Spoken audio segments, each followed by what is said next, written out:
Sur la question de l'émergence du métier ou des métiers de l'ergonomie, il y a eu un premier temps dans lequel ce qui était important, c'était de faire apparaître l'ergonomie. Et puis cet aspect d'apparition de l'ergonomie s'est renforcé quand c'est devenu une action stratégique pour être reconnue dans le monde universitaire.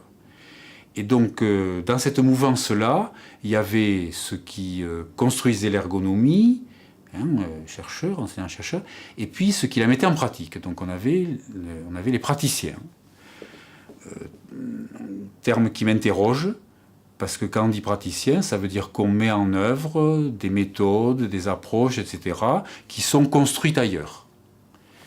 Qui donc fait un clivage entre ceux qui conçoivent et ceux qui mettent en œuvre, ce qui, évidemment, pour un ergonome, est toujours problématique. Donc il y a eu ce premier temps. Ce premier temps s'est renforcé par l'idée ou la constatation plutôt, que quand on regardait les ergonomes, et ils ne faisaient pas tous pareil. Donc, comment comprendre ça? Et on l'a, me semble-t-il, expliqué en disant chacun a son style, son genre, sa façon de faire ou sa façon de s'adapter à des situations qui sont différentes. C'est pas pareil de travailler dans une grosse entreprise ou une petite, ou dans l'agriculture et dans je sais pas quoi. Donc chacun se débrouille ou construit son truc, construit son art, sa façon de faire. Donc c'est une approche individuelle, en disant si c'est différent, c'est qu'évidemment les individus qui portent l'ergonomie sont différents et se débrouillent différemment. À la fois donc ce mouvement de centration sur un corps de métier qu'on a bien en vue, et à la fois un regard sur les différenciations qui, ça c'est mon avis propre, mais qui seront la survie et la continuité du métier, sans lesquels autrement on va vers des mélanges et des avancées qui ne se feront pas, quoi, me semble-t-il. L'évolution des technologies de l'information, les NTIC, si on voulait, qui ont amené des ergonomes à être plus orientés vers le traitement d'informations que sur la dimension physique, pénible, travail extrême, qui existe, qui est toujours extrêmement important, mais qui n'est plus numériquement aussi important qu'elle l'était dans les années 60, 70, 80. L'ergonomie, c'est à la fois bien sûr un savoir et une façon de le mettre en œuvre. Ce qui fait le vrai ergonome, c'est quand même ce qu'il faut faire, hein. C'est quand même l'action. Hein. J'ai été sans doute un des premiers à parler de psychologie ergonomique. J'ai fait un que sais-je sur la psychologie ergonomique, avec cette idée que moi je fais la psychologie ergonomique, c'est des éléments psychologiques qui peuvent servir à l'ergonome, qui lui va faire de l'ergonomie vraiment, c'est-à-dire qu'il va transformer la situation. Les compétences ne sont pas visibles, hein. On le répète dans les cours d'ergonomie, on n'en voit que les manifestations. Je crois que c'est Leplat qui dit qu'on n'est pas intrinsèquement compétent ou incompétent, mais on est compétent pour, donc on est compétent dans un champ, on sera incompétent dans un autre. Les compétences des ergonomes, à mon sens, à mes yeux, pour une vision un peu globale, macroscopique, s'articulent autour de 3 dimensions. Donc il y a une réelle complémentarité. La première, c'est un ensemble de compétences, je dirais, techniques, qui sont à la base et nécessaires à ce qui est au cœur de son métier, c'est-à-dire l'analyse des situations de travail, pas uniquement l'analyse du travail, c'est des situations de travail, avec tout un ensemble de bagages méthodologiques, à la fois pour cerner des aspects, je dirais, physiques, physiologiques, mais également des dimensions cognitives, qui font partie des déterminants liés aux situations de travail. Donc ça, c'est un premier niveau qui me paraît essentiel, qui est au cœur de son métier et de sa reconnaissance professionnelle. Deuxième type de compétences, pour moi, relève de ce que j'appellerais l'ensemble des compétences dites organisationnelles, c'est-à-dire en termes d'une connaissance des approches managériales, une connaissance en termes des mécanismes de décision, qui, à mon avis, sont un des fondements nécessaires vis-à-vis des logiques de gestion et d'organisation que l'ergonome ne peut ignorer. Autrement dit, ça ne doit pas être, de mon point de vue, avec certaines guillemets, un technicien de l'analyse du travail, mais il doit, puisqu'il s'insère dans un certain nombre de projets, il doit intégrer l'ensemble des, je dirais, des fondements qui vont structurer le travail des opérateurs. Donc toutes ces logiques de gestion, d'organisation. Il me semble qu'il y a une question qui traverse à la fois le travail de l'ergonome et à la fois le travail du citoyen ergonome. C'est que, me semble-t-il, et dit à ma façon, la façon de regarder le travail qu'a l'ergonome provoque un regard et une action de type citoyenne, pour le dire comme ça. Et que donc, on ne peut pas s'empêcher de dire que ça a des liens et touche d'autres niveaux qui sont des niveaux de chacun dans sa vie, qui est aussi l'insertion dans le politique au sens large. Sur les organisations, il y a peut-être une précision à donner parce que le mot est ambigu, au moins il est employé dans deux contextes différents. Il y a d'une part ce qu'on entend sur organisation comme un système structuré d'interaction entre des individus et des groupes à travers des relations de travail, à travers des relations de pouvoir, et qui sont la vie d'un ensemble. Et donc on aura des approches sur comment fonctionne une organisation, comment de façon concrète, pas de façon théorique, mais de façon réelle, comme le travail réel, il y a une organisation réelle. La façon qu'on sera obligé dans l'intervention de prendre en compte et d'analyser à chaque fois. Et puis après, il y a les modes d'organisation, c'est plutôt du management pour le dire comme ça, c'est comment on va formellement structurer une organisation, en petits groupes, en grands groupes, en ligne, en process, etc. Et là, on a les modes d'organisation. Et les deux sens sont pas du tout les mêmes. Les uns, c'est plutôt du prescrit, et l'autre, c'est plutôt l'approche du réel de l'organisation, c'est-à-dire comment ça fonctionne de façon contingente, précise, réelle à un endroit donné, et qui fera qu'entre un service de néonat à un endroit et le même structuré formellement à côté, on n'aura pas du tout le même fonctionnement. Et donc la situation de travail ne sera pas la même. D'où l'approche qu'on peut appeler clinique.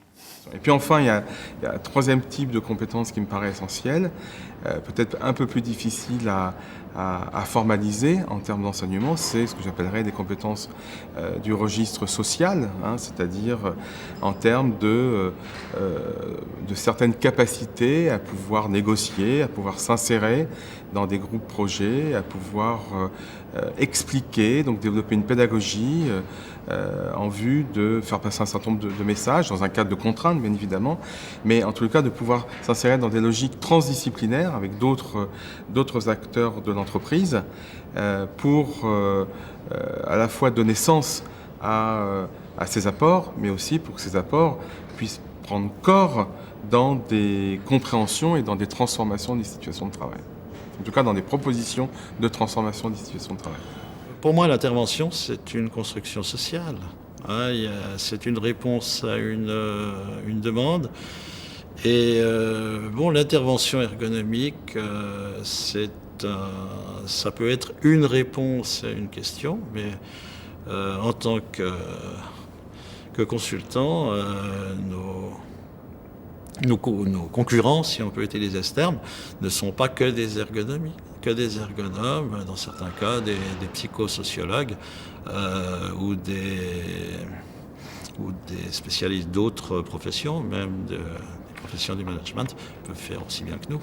Pour employer un terme que j'emploie avec précaution parce qu'il a été très, très, très galvaudé, me semble-t-il, faire que tout le monde soit acteur. Alors ça, on a plein la bouche, mais en fait, ça veut dire que et la personne qui est dans son travail et les gens qui sont autour reconnaissent que ce qui se crée là, c'est pas au hasard, c'est aussi une construction du travail et des individus ou des groupes qui sont autour. Et là, me semble-t-il, le rôle de formateur, entre guillemets, de l'ergonome est évidemment prégnant. Avec des interférences et des conséquences que ça a, c'est que dire ça, c'est faire que dans l'intervention, on propose des modes de travail, on propose des modes de conception, des modes de transformation de la situation, avec les différents partenaires qui sont là, syndicaux y compris, dans lesquels chacun arrive avec ses compétences, avec sa vue, de façon quelquefois contradictoire ou conflictuelle, mais qui permet de construire ou d'aller vers une construction dans laquelle chacun y retrouve davantage ses billes, pour le dire comme ça, et le travail aussi. Alors les compétences de l'ergonome, est-ce que c'est ce qui est décrit dans le référentiel EDPET pour les ergonomes européens, c'est-à-dire une somme de savoir à mettre en œuvre? Alors comme je suis de ceux qui pensent que la science ne s'applique pas, ça me gêne un petit peu de dire que les compétences de l'ergonome, c'est seulement ça. Je pense que c'est des compétences techniques. Il doit y avoir des bases en physiologie, en psychologie, en engineering, je pense aussi en sociologie, en économie, etc. Mais c'est aussi des compétences sociales. Et puis je ne suis pas sûr que celles-là s'apprennent à l'université. On dit parfois que l'expert, c'est celui qui a fait toutes les erreurs possibles.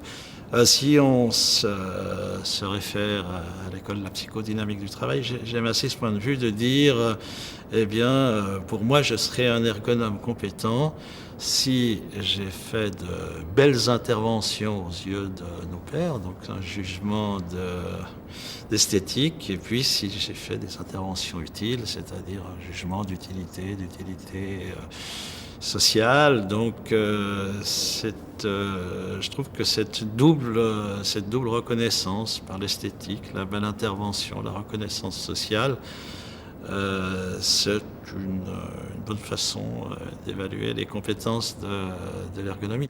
Pour moi, le conseil ergonomique, c'est vraiment l'apport d'une compétence et d'une connaissance indépendante et professionnelle à des demandeurs qui peuvent faire partie du monde de l'entreprise privée comme de l'entreprise publique.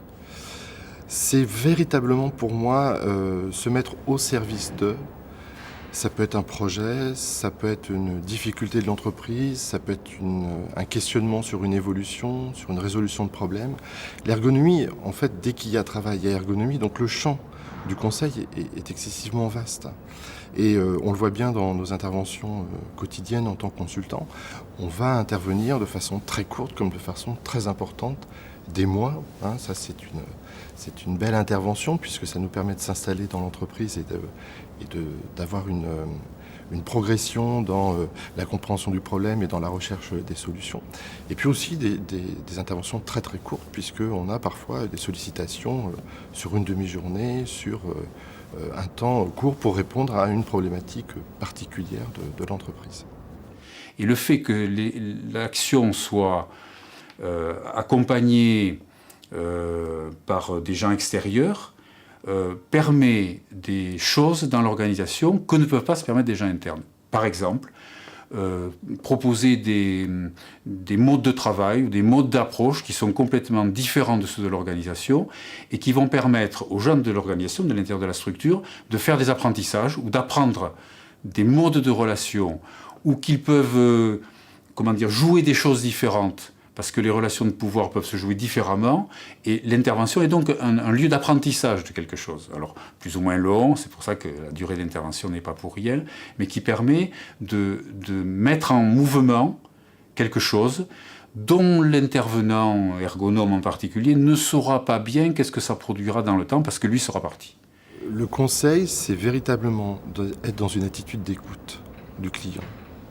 Et cette écoute du client permet de comprendre déjà jusqu'où on peut aller, quelles sont les véritables marges de manœuvre, possibilités de transformation, et de répondre idéalement à sa demande, qui peut être une demande effectivement d'avoir des résultats sur la santé des opérateurs, d'avoir des résultats sur une productivité tenant compte des conditions de travail et de la santé.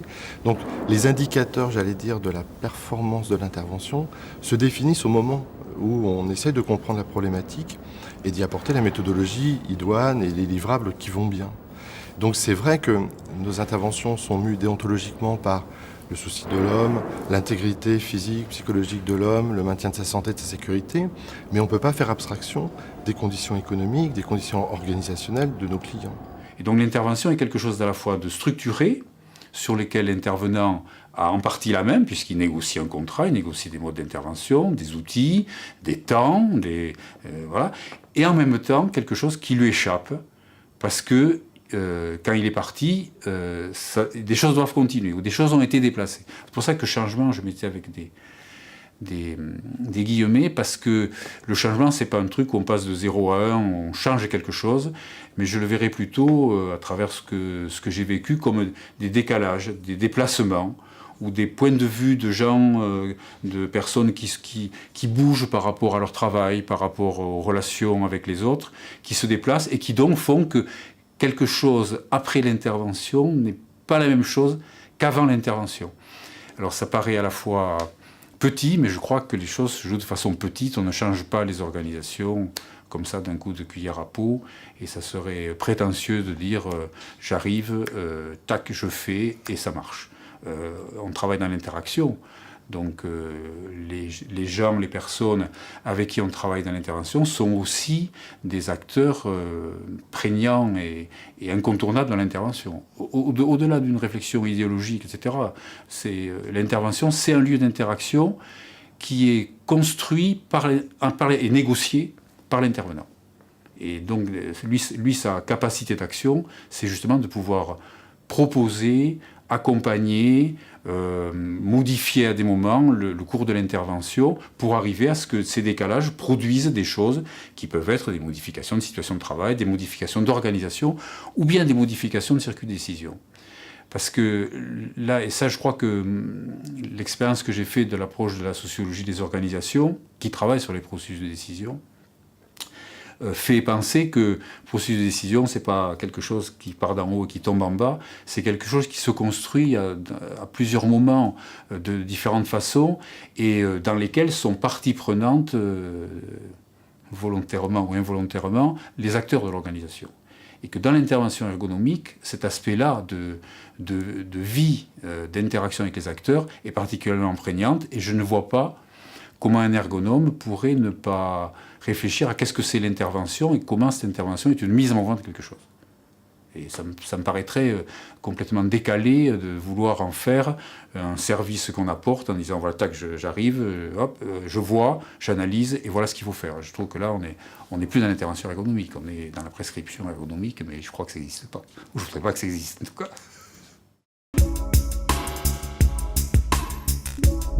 L'intervention ergonomique, c'est une forme d'intervention, c'est un regard, comme Durafour disait, c'est le point de vue de l'activité, défendre le point de vue de l'activité, mais on peut intervenir et voir sous d'autres points de vue. Alors, le point de vue pour moi qui est alternatif, c'est le point de vue de la santé publique, du collectif, c'est-à-dire éloigner la caméra, éloigner le regard. Et puis intervenir en termes de population. Hein. Quand on intervient dans une entreprise de 170 000 salariés, eh bien, c'est intéressant aussi d'avoir une approche peut-être plus épidémiologique, plus statistique, ne serait-ce que pour identifier les points d'affiliabilité, pour identifier les problèmes et focaliser le lieu où l'ergonome myope ira conduire son intervention. L'approche de l'intervention n'est pas quelque chose de propre à l'ergonomie. D'autres approches sociologiques, psychanalytiques, etc., socio-analyse, etc., ont réfléchi à l'intervention. C'est-à-dire comment des gens venant de l'extérieur de l'organisation entrent en interaction avec l'organisation pour changer entre guillemets, quelque chose. Et donc, les ergonomes ont été interrogés aussi là-dessus. C'est qu'est-ce qu'ils mettaient derrière l'intervention ergonomique. Et il y a eu des débats là-dessus, et il y a des positions différentes, parce que dans l'intervention, on peut se placer de façon différente par rapport à cette action. Ce qui est commun, c'est que l'intervention ergonomique est toujours une action qui est provisoire, marquée dans le temps, avec un début et une fin. Ce qui d'ailleurs pose la question aux ergonomes internes, c'est quand commence leur intervention et quand finit-elle. Et justement, comment ils vont construire ce temps. Et cette construction du temps, qui renvoie à des réflexions sur l'intervention dans d'autres champs de connaissances, et justement sur le temps, le fait que ça soit déterminé dans le temps est un élément d'action. J'aimerais vous parler d'un cas récent qu'on a vu. C'est une entreprise et qu'on a présenté dans le cadre du congrès de Liège parmi les études de cas. C'est une entreprise qui est dans le secteur de l'abattoir de la volaille qui, une bonne journée, a eu 4 employés importants, qui avaient beaucoup d'ancienneté et qui jouaient un rôle clé, qui ont décidé de ne pas se présenter au travail et de demander un congé, arrêt pour travail. Ils sont arrivés avec un papier médical. Et c'était une entreprise où ces 4 postes-là étaient clés, et donc ça gelait littéralement l'entreprise. Et c'était une situation assez dramatique. Et la première réaction, c'était de contester les TMS en disant, c'est 4 personnes qui se connaissent, qui sont parentes, qui sont toutes allées voir le même médecin a signé, et c'était une contestation de ça. Et progressivement, ça a évolué vers une compréhension plus globale. C'est une entreprise d'éviscération, de préparation de poulet, et qui, pour ouvrir un plus grand marché, a développé ce qu'on appelle les modes de poulet halal, qui impliquait donc d'aller chercher une main-d'œuvre spécialisée pour faire cette préparation-là. Et le poulet halal implique aussi des exigences de temps beaucoup plus serrées que le poulet traditionnel. Parce qu'entre l'égorgement et l'éviscération, il y a des règles de temps à respecter, qui est la prière, mais aussi le temps dont on dispose. Donc, quand la chaîne bloque, c'est dramatique, parce qu'il faut respecter le temps à tous les niveaux. Et ils ont donc dû recruter de la main-d'œuvre supplémentaire. Ils sont allés recruter de la main-d'œuvre dans la région de Montréal, parce qu'il y avait une pénurie en région pour faire ce type de travail-là. Ils sont allés recruter une main-d'œuvre immigrante qui ne préférerait rester à Montréal plutôt qu'aller s'établir en région. Et pour favoriser le déplacement entre Montréal et la région, ils ont instauré les horaires de 10 heures. Mais comme le poulet halal aussi a ouvert des nouveaux marchés, ils se sont retrouvés en situation de manque de main-d'œuvre pour répondre à la demande, et donc de demander aux gens de faire du travail supplémentaire après 10 heures de travail.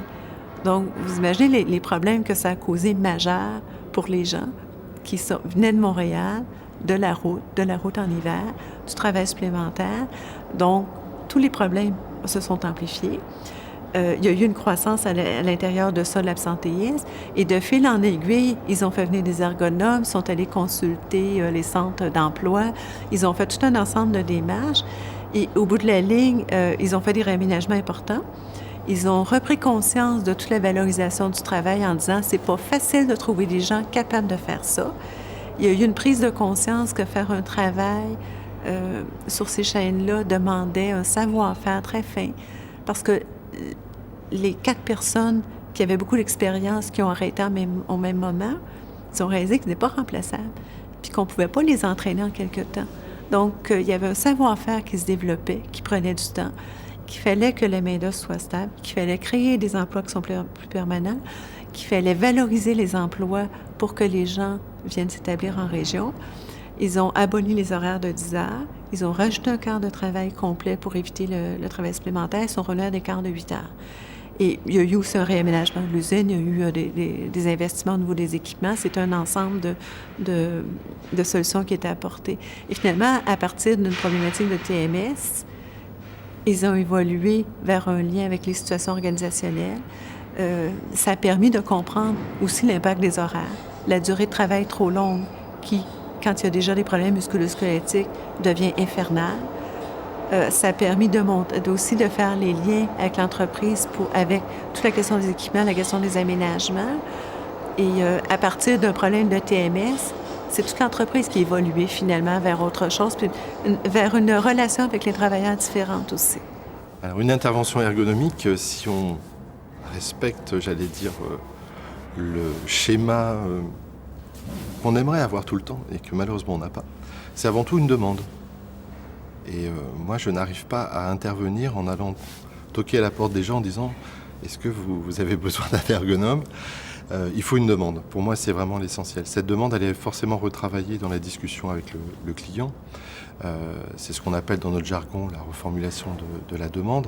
Elle vise aussi à comprendre un peu les enjeux, les acteurs, la possibilité effectivement de modifier, de transformer les choses et de s'assurer qu'on est dans un cadre qui correspond à la vision que l'on a, nous, de cette possibilité de transformation. Et cette intervention, pour moi, elle se caractérise par 2 choses qui sont la démarche participative. C'est-à-dire que ce n'est pas un ergonome qui vient sur une situation de travail, qui observe, qui fait des entretiens et qui s'en va, Mais c'est un ergonome qui fait véritablement une démarche dans l'entreprise avec les acteurs concernés et les opérateurs concernés. Et pour moi, l'intervention normale, c'est ça. L'intervention, à mon sens, ne peut être standardisée. Donc, pas mal d'articles savants sur l'intervention, eh bien, on nous donne des modèles d'intervention. Je prétends que l'intervention, la construction, le design de l'intervention, il est reconstruit à chaque fois. Et puis, le cas échéant, il peut être aussi revu en cours de route. Après, il ne faut pas rêver. C'est que le monde économique, le monde de l'entreprise, publique ou privée d'ailleurs, ne nous met toujours pas dans ces conditions idéales. Et là, je pense qu'il est du devoir de l'ergonome de se battre sur ces aspects-là. Et quand je dis souvent non à des demandes, c'est pas que ça ne m'intéresse pas ou que je n'ai pas envie d'y aller, c'est que j'estime qu'on n'a pas les conditions pour réussir. Et que l'objectif pour moi de toute intervention, c'est la transformation. C'est que si l'intervention ne fait que rendre compte de quelque chose et ne transforme pas, pour moi, j'ai échoué. Pour moi, parler d'intervention ergonomique, c'est presque un pléonasme dans la mesure où l'ergonomie, pour moi, n'existe qu'au travers de l'intervention. Sinon, on parlerait d'ergologie. D'ailleurs, je crois qu'il y a certains instituts d'ergologie, on parle de travail, mais on n'intervient pas. Par rapport aux sociologues, par exemple, dont la principale préoccupation, souvent, c'est de ne pas changer le milieu qu'ils veulent décrire. Donc, d'un point de vue épistémologique, j'ai un positionnement, j'ai une approche systémique et j'ai une approche constructiviste. Donc, l'intervention ergonomique, c'est une construction pour changer le travail. Du coup, cette espèce de chemin qu'on doit prendre, où on doit mettre en dynamisme l'entreprise, le décideur, qui n'est pas toujours le commanditaire, le payeur, qui n'est pas toujours le commanditeur, si on doit pouvoir arriver à cette réussite qu'on espère, il faut jouer finement, effectivement, les alliances, les liens, la démarche, les moments de restitution aux opérateurs qui sont toujours difficiles à obtenir. On est quand même dans une difficulté de l'entreprise à se dévoiler par rapport à ce que l'ergonome remonte du terrain. Et le retour à l'opérateur, la restitution, pour moi, qui est une validation en quelque sorte, c'est un élément incontournable. Pas de restitution à l'opérateur, pas d'étude ergonomique avec moi. Et sur la question en quelque sorte, l'instrumentalisation de l'ergonome, c'est une question qui est difficile parce que souvent on se rend compte qu'on a été instrumentalisé après coup. Donc au départ, sur certains types d'interventions, on s'en rend compte et on peut négocier. Et alors que dans d'autres cas, on voit les tenants et les aboutissants que plus tard, en cours d'intervention, ou beaucoup plus tard, ou au moment où le mandant commence à mettre des limites à l'intervention. Et l'intervention se situait dans un cadre général qui était la mise en œuvre par l'administration municipale d'une nouvelle législation sur la protection des travailleurs. C'est la raison pour laquelle nous avons fait le tour des services.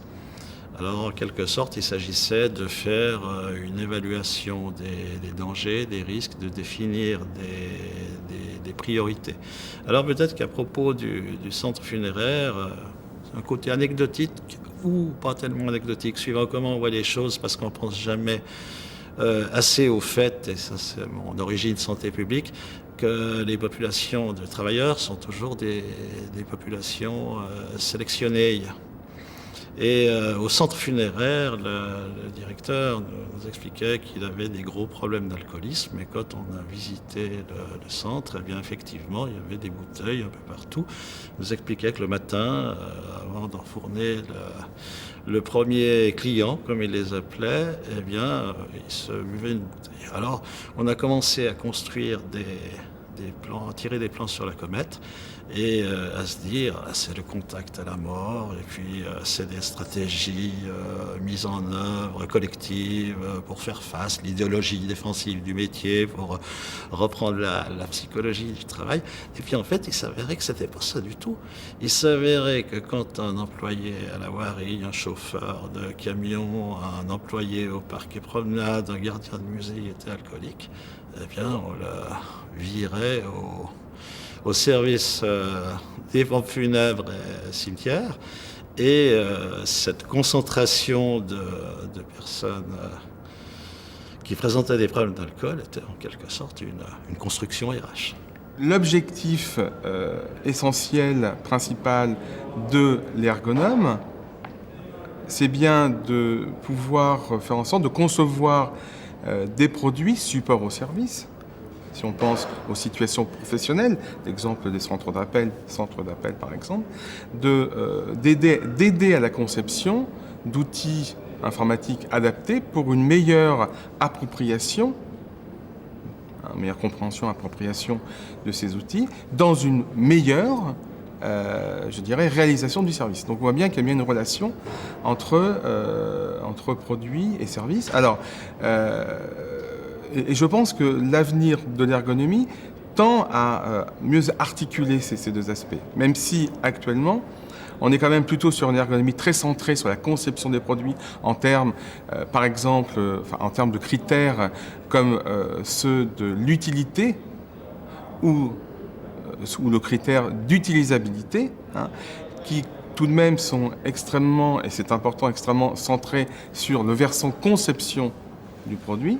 D'accord ? Moi, j'y rajouterais la nécessité de pouvoir travailler ces critères-là, d'accord, dans des situations d'usage, en connaissance des populations cibles, bien évidemment, et dans une approche pluridisciplinaire, parce qu'il est nécessaire de travailler évidemment avec d'autres acteurs de la conception, pour justement mieux associer l'ensemble de ces produits qui sont support du travail de l'opérateur, mais qui s'inscrivent dans une approche plus globale. L'intervention que je pourrais vous donner en exemple, c'est une intervention sur la conception d'une interface machine dans le domaine du biomédical.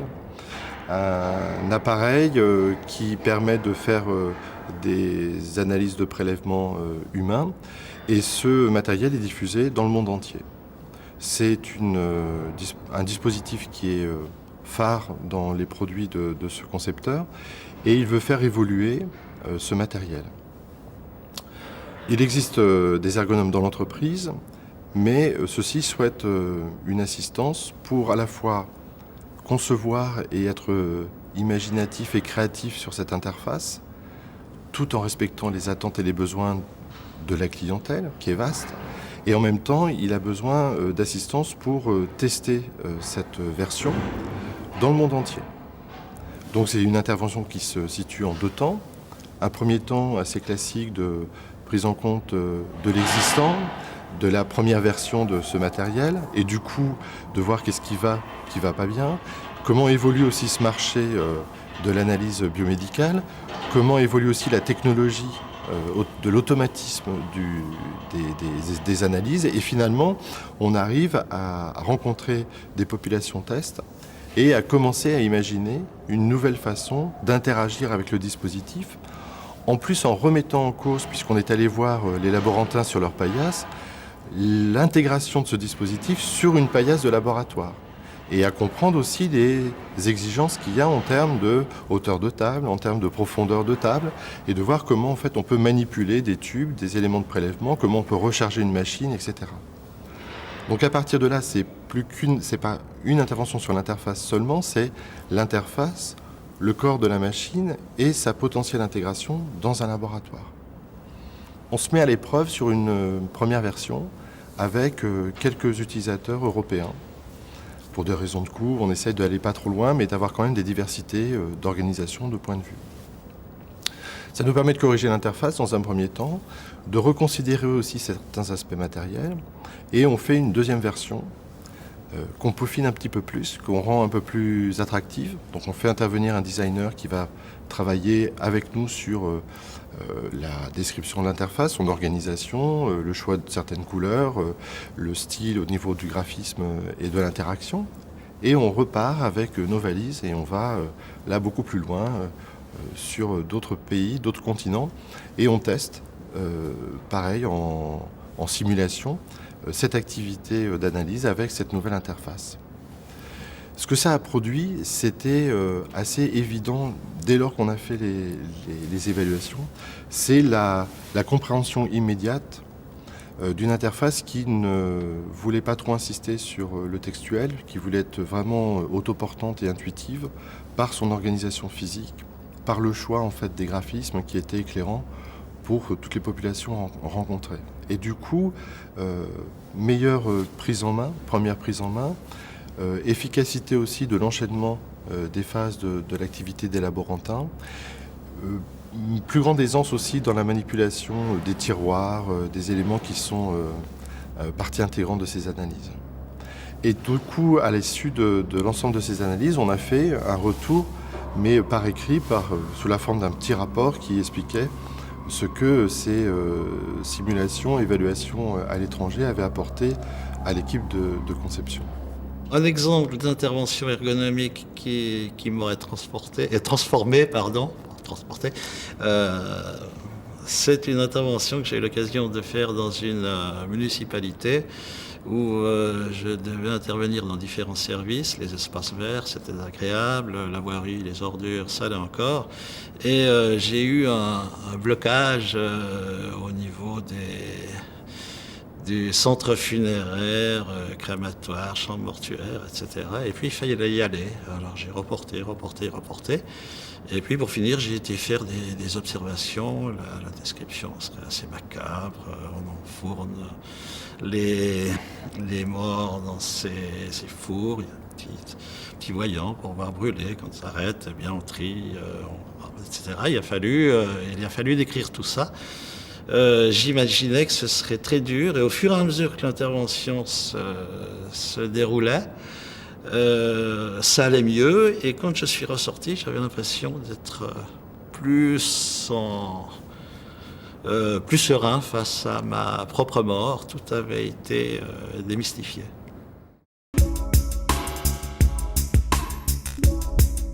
Le thème de l'ergonomie et de la conduite de projet, c'est un thème qu'on peut précisément dater. C'était au début des années 80, c'était une époque où la France était extrêmement riche, où il y avait beaucoup d'investissements dans ce qui s'appelait à l'époque les nouvelles technologies. On mettait des robots, de l'informatique de production, etc. Et où il y a eu l'échec d'un certain nombre de projets, soit informatiques, soit industriels, avec des dysfonctionnements très très importants qui ont alerté les industriels. Les ergonomes étaient appelés sur des projets qui marchaient mal, dont les démarrages se passaient mal ou dont le fonctionnement informatique se passait mal.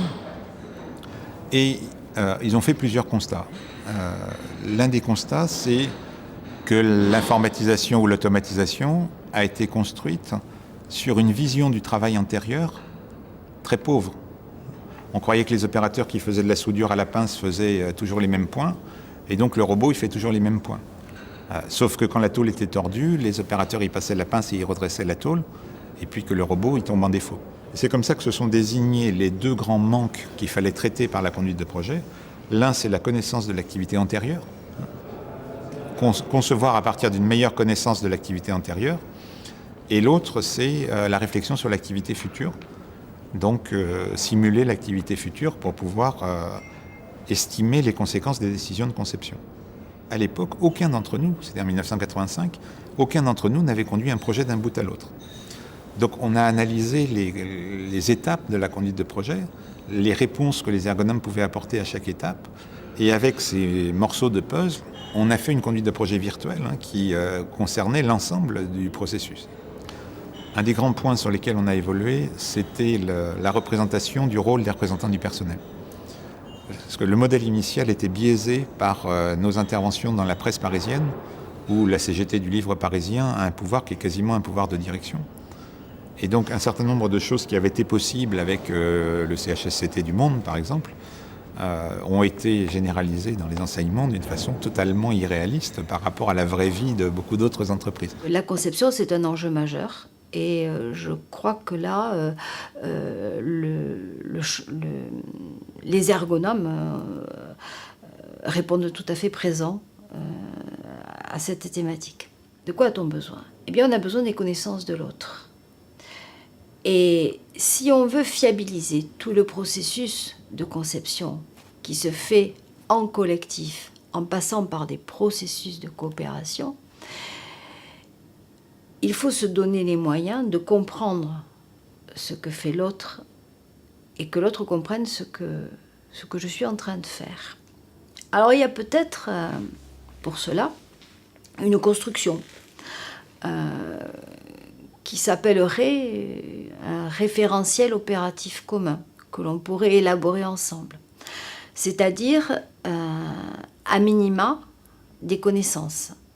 En allant un peu plus loin, des connaissances partagées sur la tâche en cours, sur l'environnement en cours. Et si on veut aller un peu plus loin, ce référentiel pourrait être aussi le partage de pratiques, basées sur l'expérience. Cette notion de référentiel commun, de représentation commune, là aussi, on va trouver beaucoup de littérature dessus. Et ça nous permet donc d'orienter nos étudiants de M1 vers, grosso modo, des thématiques de type processus de coopération, processus de construction de représentation, qui sont des concepts forts, des concepts structurants, aussi bien en psychologie cognitive, psychologie sociale et ergonomie. L'expertise ergonomique, pour moi, ça a toujours été une question, parce que l'ergonome est un travailleur. Et donc, il développe forcément, par la répétitivité de son geste ou par la longueur de sa carrière, une expérience, une compétence qui peut l'amener du coup à avoir des dires d'experts. Et de fait, j'avais été très intéressé par une étude qu'avaient fait des collègues sur l'expertise des interfaces hommes-machines, où on avait considéré qu'en demandant l'avis de plusieurs experts, on résolvait à peu près 80% des problématiques d'une interface. Et l'expertise ergonomique, c'est un concept intéressant parce qu'on a l'impression qu'il est clair, alors qu'en fait, il n'est que le reflet d'une profession qui tonalise en fait des expertises ergonomiques plutôt qu'une seule. 80% de l'expertise ergonomique, c'est ni plus ni moins que la convocation de cabinets, de petits cabinets d'ergonomes pour répondre à un défaut identifié par le commanditaire, pour en expliquer les causes, qui sont souvent déjà dans la proposition de contrat, et pour en évoquer des solutions.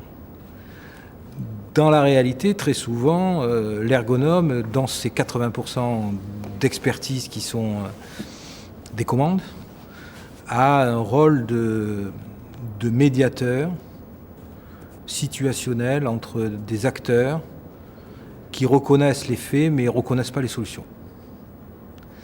Et l'ergonome va venir porter la confirmation des faits et, par son analyse, donner une ligne de recommandation qui soit partagée, consensuelle ou plus consensuelle. Ça, c'est 80% des faits et c'est tout de même toujours un peu biaisé par le fait qu'il y a une relation client-commanditaire qui fait que le consensus s'établit plutôt légèrement du côté du commanditaire que du côté des acteurs de terrain. Et ça reste pour moi alors un point d'entrée et malheureusement un point qui ne peut pas se suffire à lui-même.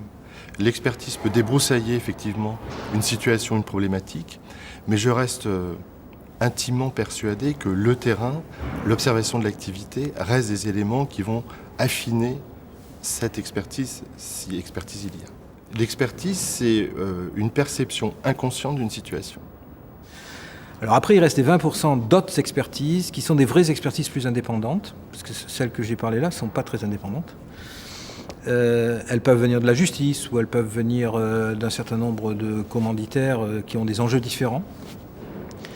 Et dans ce cas, Ce qu'on attend de l'ergonome, c'est une explication de la situation. En fait. C'est la capacité de l'ergonomie à expliquer la situation, à fournir des orientations, mais à nouveau, dans les orientations, l'ergonomie se fait piéger par son débat interne sur est-ce qu'elle sert d'abord la sécurité ou est-ce qu'elle sert d'abord l'efficacité. Et c'est un autre point très intéressant sur l'expertise. Ce que j'ai cherché à faire depuis le début de ma carrière, c'est développer cette idée que, au début, j'ai eu beaucoup de peine, c'est qu'on peut faire un travail de recherche sérieux, théorique, approfondi, avec des situations de travail. C'est pas le laboratoire qui fait la scientificité. On peut étudier des problèmes de travail d'une manière systématique. Et c'est ça.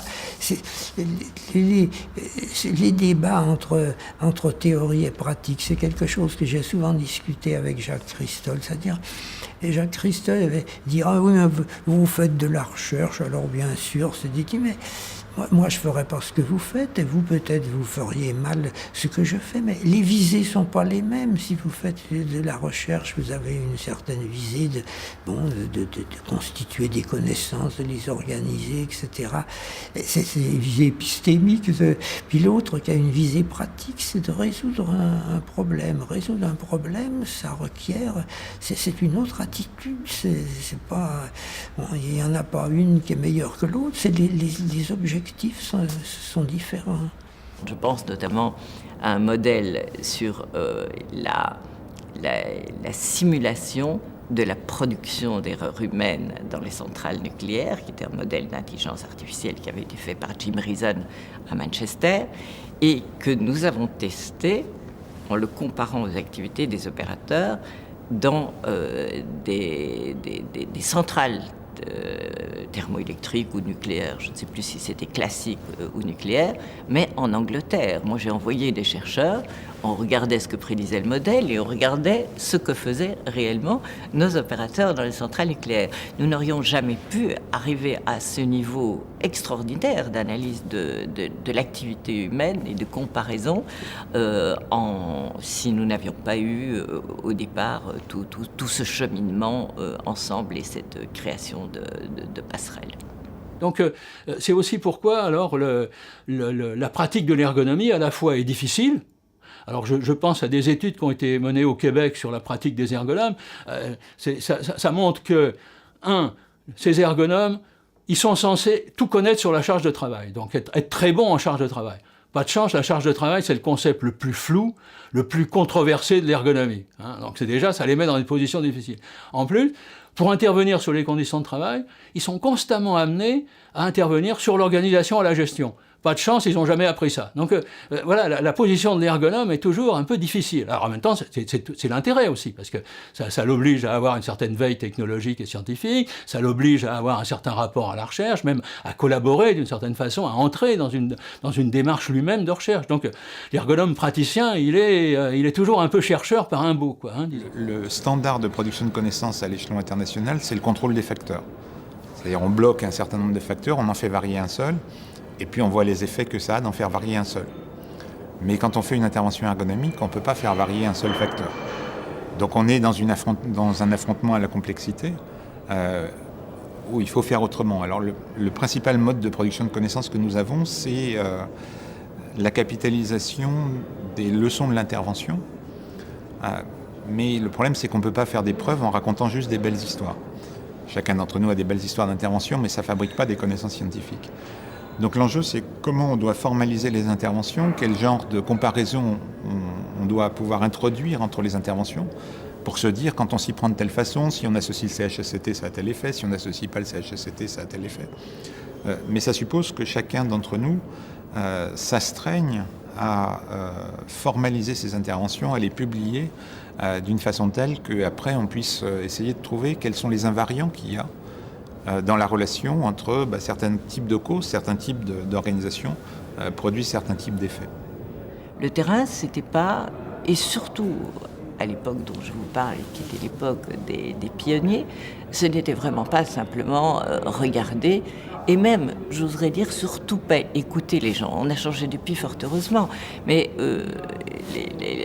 la rigueur méthodologique de l'époque, elle était terrible. C'est-à-dire, vous êtes des observateurs, vous regardez, vous notez, vous observez, et on faisait une observation absolument neutre, sans participer du tout, sans intervenir dans le système, et peut-être, et ça on a évolué, sans donner la parole au sujet. Mais on notait tous les incidents, les déplacements, les paroles, peut-être plus tard, mais surtout, qu'est-ce qui se passait, et on faisait de l'expérimentation, et on validait des hypothèses et des modèles.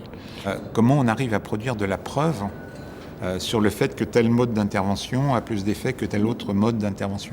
Ce qui oblige l'ergonome à travailler sur des questions épistémologiques très compliquées, sur qu'est-ce que c'est que de fabriquer de la généralisation, qu'est-ce que c'est que de produire des connaissances scientifiques en ergonomie. Quand on est sur un aspect très localisé du poste de travail, on peut faire des tests statistiques qui soient probants.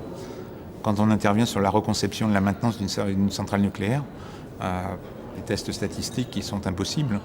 Et donc, il faut travailler sur d'autres modes de production de la connaissance pour arriver à faire progresser telle ou telle manière d'intervenir à l'échelon international.